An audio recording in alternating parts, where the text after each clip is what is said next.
friends, you're listening to the World Cup story on Cricket on Air. Let's move to the second World Cup in 1979. The second World Cup was played in the aftermath of the Kerry-Packer series. We'll cover the Kerry-Packer series also in our episode on cricket controversies. For now, let's just get back to the World Cup of 1979.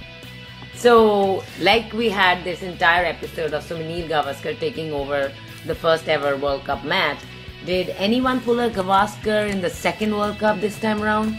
Well, Deepika, the only thing that really stands out in the 1979 World Cup was that India lost every single match. Himanshu, come up. Come up, Himanshu. I know you've gone down under the table again. But please come up. Dude, you're not helping my case here. So it seems the whole Indian team pulled a Gavaskar in the second World Cup series.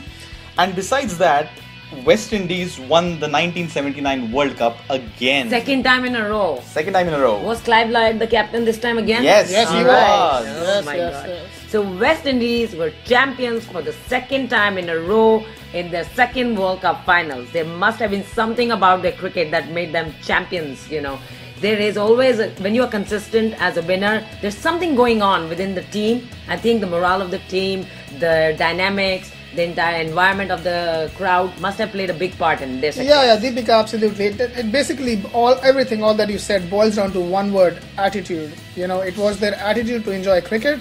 Players hardly thought at that time in the West Indian team that, you know, that all that stuff that they went through in the practice and everything was going to be rigorous hard work.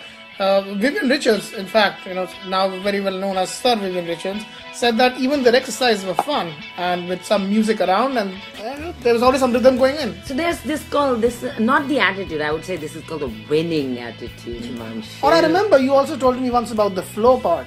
Yes, the flow is when you do some work and it doesn't seem where the time goes because you're in the flow, and when you are in that, you are at your peak performance. Basically, you know, flow is something when you're doing work but it doesn't feel like work, right? Exactly, and I think we talked about this, the whole being in the flow with Dhoni's episode last week as well, that this guy was so much into his cricket that it was just come natural to him. He never felt that he was working at it. Talking of flow, guys, going back to Vivian Richards, you know, Viv Richards not only flowed in cricket, he also flowed in football. And he also flowed in Bollywood. That's true. I'm sure we all remember Nina Gupta.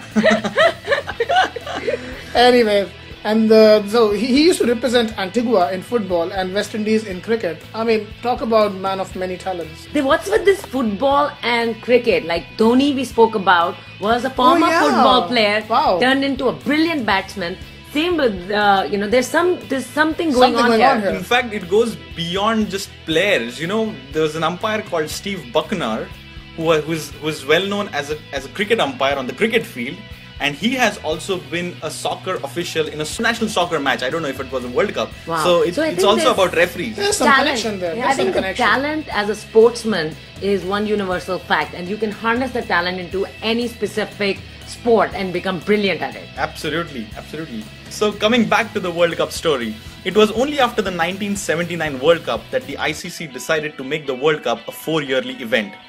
It was the next World Cup that the juggernaut moved forward.